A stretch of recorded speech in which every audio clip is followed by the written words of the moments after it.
Hi friends, welcome to our channel Ami Chutney. இன்னைக்கு Wednesday வெரைட்டியில் நம்ம பார்க்க போகிறது டேஸ்டான ஒரு வெஜிடபிள் குருமா.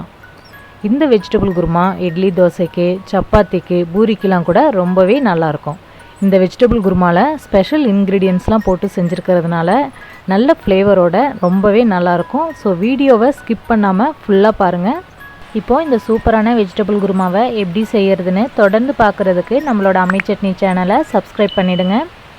இப்போது இந்த வெஜிடபிள் குருமாவுக்கு வெஜிடபிள்ஸ்லாம் ரெடி பண்ணிடலாம். இதுக்கு 1 கப் அளவுக்கு கேரட், 1 கப் அளவுக்கு பீன்ஸ், 1 கப் அளவுக்கு உருளைக்கிழங்கு, 1/2 கப் அளவுக்கு ஃப்ரெஷ்ஷான பச்சை பட்டாணி.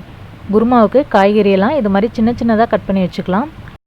கட் பண்ண காய்கறியெல்லாம் குக்கரில் சேர்த்துடலாம். இது கூட நம்ம காலிஃப்ளவர் கூட சேர்த்துக்கலாம், நல்லாயிருக்கும்.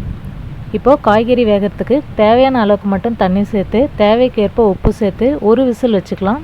இப்போது குருமாவுக்கு மசாலா அரைச்சிடலாம். அதுக்கு 3 ஸ்பூன் அளவுக்கு தேங்காய் துருவல், 5 பல் பூண்டு, 4 முந்திரி பருப்பு, 1 ஸ்பூன் அளவுக்கு பொட்டுக்கடலை, 1/2 ஸ்பூன் அளவுக்கு கசகசா, 3 பச்சை மிளகாவை 2ஆக உடச்சி வச்சுருக்கேன். இப்போது இது எல்லாத்தையும் நம்ம ட்ரை ரோஸ்ட் பண்ணிடலாம். ஃபஸ்ட்டு நம்ம எடுத்து வச்சுருந்த முந்திரி பருப்பு, பொட்டுக்கடலை, கசகசா இது 3த்தையும் ஒன்றா சேர்த்து ஃப்ளேமை சிம்மில் வச்சு பொட்டுக்கடலை லைட்டாக கலர் சேஞ்ச் ஆகிற வரைக்கும் வறுத்துக்கலாம்.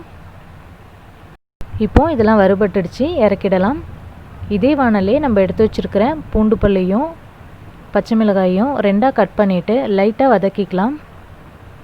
பச்சை மிளகாயும் பூண்டையும் லைட்டாக வதக்கிட்டு அதுக்கப்புறம் நம்ம எடுத்து வச்சுருக்கிற தேங்காய் துருவலை சேர்த்துடலாம். தேங்காய் துருவல் ட்ரை ஆகி லைட்டாக கலர் சேஞ்ச் ஆகி அதுலேருந்து ஒரு நல்ல வாசம் வரும். அப்போ நம்ம இறக்கிடலாம்.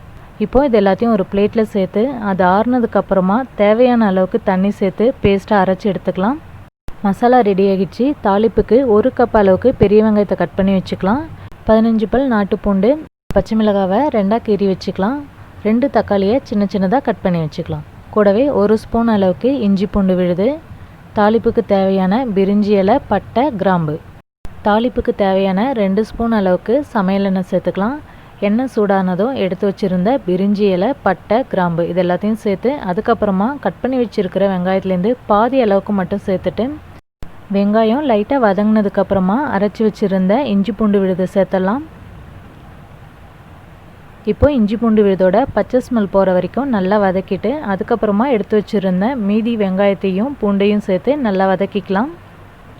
வெங்காயமும் பூண்டும் நல்லா வதங்கினதுக்கப்புறமா 2ஆக கீறி வச்சுருக்கிற பச்சை மிளகாய் சேர்த்துடலாம். கூடவே வாசனைக்காக 1 கொத்து கறிவேப்பிலை. இப்போது இதை லைட்டாக வதக்கிட்டு கட் பண்ணி வச்சுருக்கிற தக்காளியை சேர்த்துடலாம். தக்காளியை வதக்கிட்டு குருமாவுக்கு தேவையான அளவுக்கு உப்பு சேர்த்துக்கலாம். காய்கறி வேக வைக்கும் போதே அதுக்கு தேவையான அளவுக்கு உப்பு சேர்த்துருக்கோம்.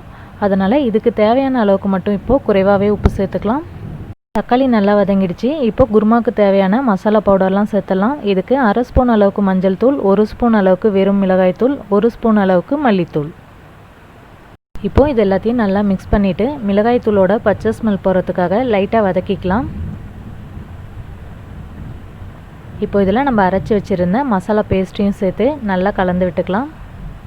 இந்த வெஜிடபிள் குருமாவுக்கு நல்ல ஃப்ளேவரும் டேஸ்ட்டும் கொடுக்கறது இந்த மசாலா தான். மசாலாவை இது மாதிரி லைட்டாக வதக்கிட்டு அதுக்கப்புறமா கொஞ்சமாக தண்ணி சேர்த்துக்கலாம்.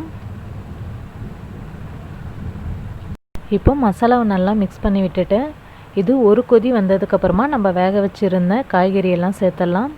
காய்கறியை வேக வச்ச தண்ணியோடவே குருமாவில் சேர்த்துடலாம். நான் இந்த வெஜிடபிள் குருமாவுக்கு நிறைய வெஜிடபிள்ஸ் சேர்த்துருக்கேன். சப்போஸ் உங்களுக்கு வெஜிடபிள் குருமா கொஞ்சம் கிரேவியாக வேணும்னு நினச்சிங்க அப்படின்னா வெஜிடபிள்ஸோட அளவை கொஞ்சம் குறைச்சிக்கலாம். நம்ம சேர்த்துருக்கிற மசாலாலாம் காய்கறியில் சேர்கிறதுக்காக கொஞ்சம் நேரம் இதை நம்ம வேக வச்சிடலாம். தோசைக்கு சப்பாத்திக்கெலாம் குருமா கொஞ்சம் திக்காக இருந்தால் நல்லாயிருக்கும்.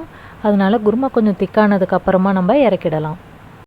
குருமா இந்த அளவுக்கு திக்கானதுக்கப்புறமா வெஜிடபிள் குருமாவில் கொத்தமல்லி தழை சேர்த்து நல்லா கலந்து விட்டு இறக்கிடலாம். இன்றைக்கி வெனஸ்டே வெரைட்டியில் நம்ம பார்த்த இந்த அருமையான வெஜிடபிள் குருமா உங்கள் எல்லாருக்கும் பிடிச்சிருக்கும்னு நம்புகிறேன். நீங்களும் உங்கள் வீட்டில் தோசைக்கோ இல்லை சப்பாத்திக்கோ இந்த வெஜிடபிள் குருமாவை செஞ்சு ஃபேமிலியோடு என்ஜாய் பண்ணி சாப்பிடுங்க. இந்த வீடியோவை லைக் பண்ணி எங்களை சப்போர்ட் பண்ணுங்கள். தேங்க்யூ.